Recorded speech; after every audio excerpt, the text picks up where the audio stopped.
नमस्कार प्यारे बच्चों, वंश शर्मा चैनल में आप सभी का स्वागत है बेटा।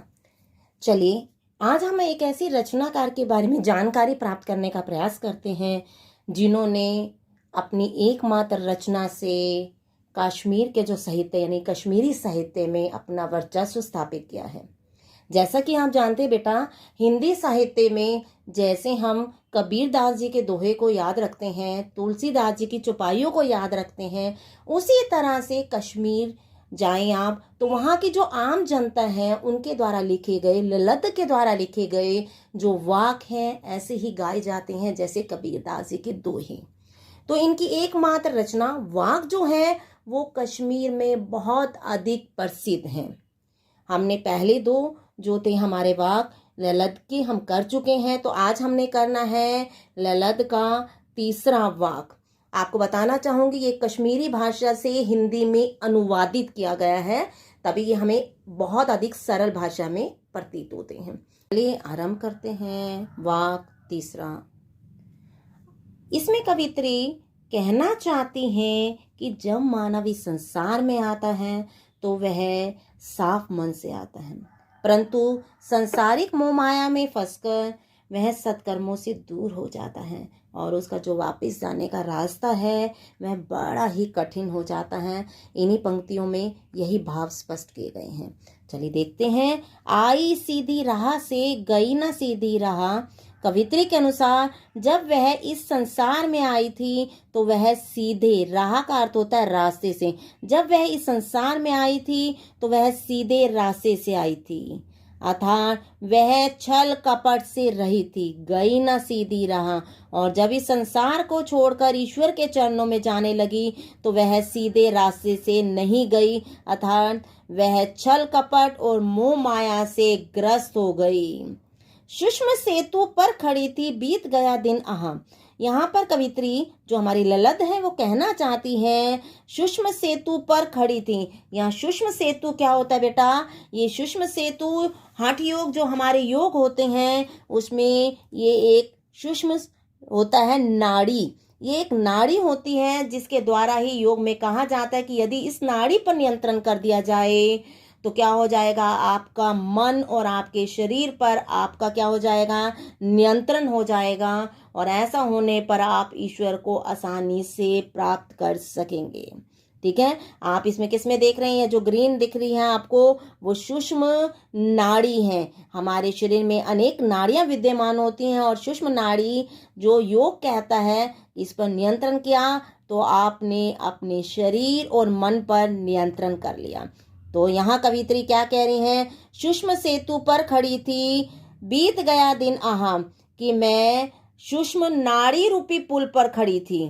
ठीक है, मैं सुषुम्ना नाड़ी रूपी पुल पर खड़ी थी और मेरा जो जिंदगी बीत गया दिन, यहाँ दिन बीतना मतलब मेरा जीवन समाप्त हो गया।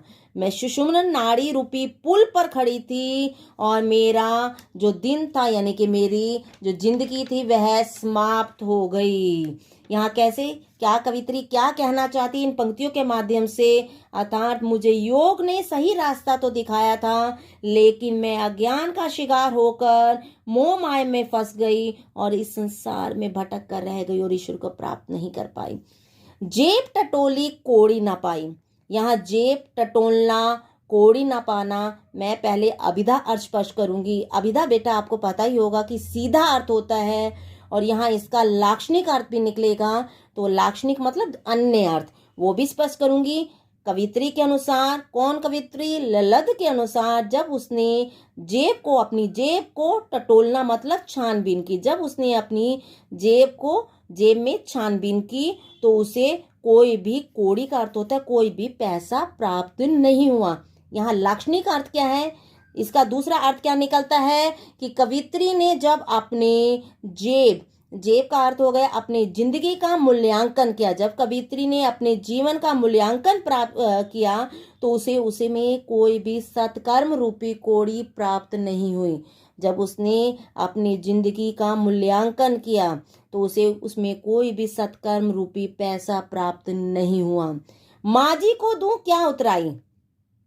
तब उसने सोचा कि मैं इस संसार रूपी सागर से पार कराने वाले, माजी का अर्थ होता है नाविक, इस संसार रूपी सागर से पार कराने वाले ईश्वर रूपी नाविक, आप इसको कह सकते हैं, यहाँ पे गुरु भी मान सकते हैं। कई लोग अपने गुरु को ही अपना ईश्वर मानते हैं। मैं गुरु रूपी नाविक को क्या दूं, क्या उतराई मतलब पार लगाने के लिए, ठीक है, मैं उन्हें क्या प्रदान करूं, क्योंकि उसके जीवन में तो कोई भी सत्कर्म रूपी पैसा नहीं था, अर्थात उसने अपने जीवन में कोई भी अच्छे कार्य नहीं किए थे।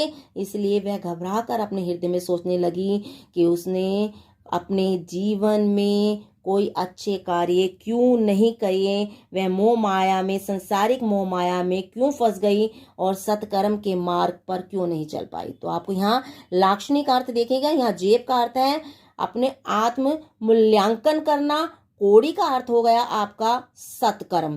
तो यहाँ लाक्षणिक अर्थ भी निकल रहे हैं। इसका दूसरा अर्थ ये निकलता था, मैंने आपको सीधा अर्थ बताया है कि अपनी जेब की छानबीन करना, उसमें से कोई भी पैसा प्राप्त ना होना। और लाक्षणिक अर्थ क्या हो गया इसका, कि उसने अपने जीवन का मूल्यांकन, ठीक है, मूल्यांकन किया था, उसे उसमें से कोई भी सत्कर्म रूपी पैसा प्राप्त नहीं हुआ, जो वह इस संसार रूपी सागर से पार कराने वाले गुरु रूपी नाविक या ईश्वर रूपी नाविक को दे सके।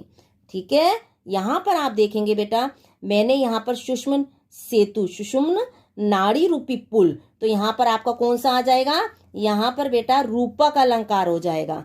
ठीक है, यहाँ पर रूपक अलंकार हो गया। और यहाँ पर आपको किसको, कौन सा माझी है, यहाँ पर यहाँ गुरु रूपी माझी या ईश्वर रूपी माझी है, नाविक, माझी का अर्थ होता है नाविक, तो यहाँ पर भी रूपक अलंकार हो गया। और आप यहाँ देखते हैं आप, तो यहाँ आपको प्रश्न दिया हुआ है, यानी क्वेश्चन मार्क दिया हुआ है, प्रश्न चिन्ह दिया हुआ है। तो यहाँ प्रश्न चिन्ह होने के कारण यहाँ पर प्रश्न अलंकार है। कौन सा है, प्रश्न अलंकार। और यहाँ पे रूपक अलंकार, यहाँ पर रूपक अलंकार, यहाँ प्रश्न अलंकार। तो यहाँ पर आपने यहाँ के आपका जो देखेंगे तो यहाँ पर दूसरा अर्थ भी निकल रहा है। तो लाक्षणिक शब्दावली हो गई। प्रतीक, जेब प्रतीक है जीवन का, ठीक है, कोड़ी प्रतीक है किसका, सत्कर्मों का।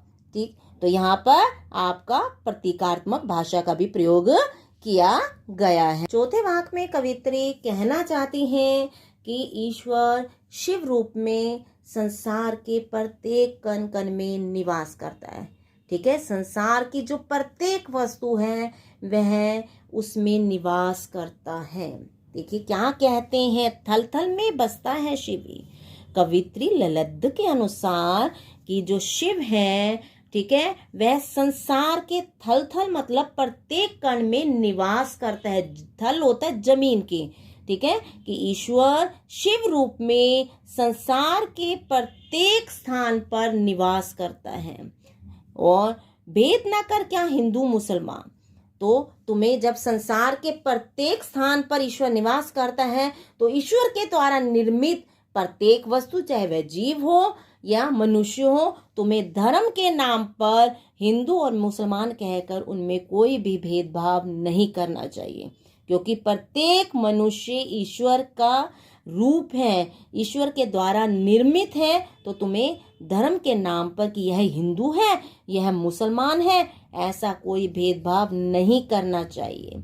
ज्ञानी है तो स्वयं को जान, क्या कहना चाहते हैं यहाँ पर ललद्द हमारी कवित्री जो है वो क्या कह रही है, यदि तुम ज्ञानी हो, जानकार हो, तो तुम्हें क्या करना चाहिए, स्वयं को, अपने आप को जानने का प्रयास करना चाहिए, अर्थात आत्म मूल्यांकन करना चाहिए कि तुम्हारे अंदर कौन से गुण हैं और कौन से अवगुण विद्यमान हैं। यदि तुम ऐसा कर लेते हो तो वही है साहिब से पहचान, तो वही तुम्हारी उस परमात्मा से पहचान है, तुम्हारी वही उस परमात्मा से भेंट है। यदि तुम ऐसा कर लेते हो, ठीक है, आत्म मूल्यांकन कर लेते हो, तो तुम्हारी उस परमात्मा यानी कि साहिब ईश्वर जिसे हम कहते हैं, उनसे ही तुम्हारी भेंट हो जाती है।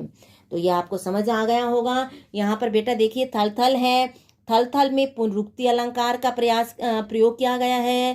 क्लियर हो गया आपको, थल थल में पुनरुक्ति अलंकार। और अगर आप देखना चाहें तो यहाँ पर अगर कहें कि हम यहाँ पर अनुप्रास अलंकार का भी प्रयोग किया गया है। देखिए स और स, तो ये स और स है जो ये छे का अनुप्रास है। मैंने आपको बताया था कि अनुप्रास के अंत्य अनुप्रास भी होता है, छेक्या भी होता है, वृत्य भी होता है, अंत्य भी होता है।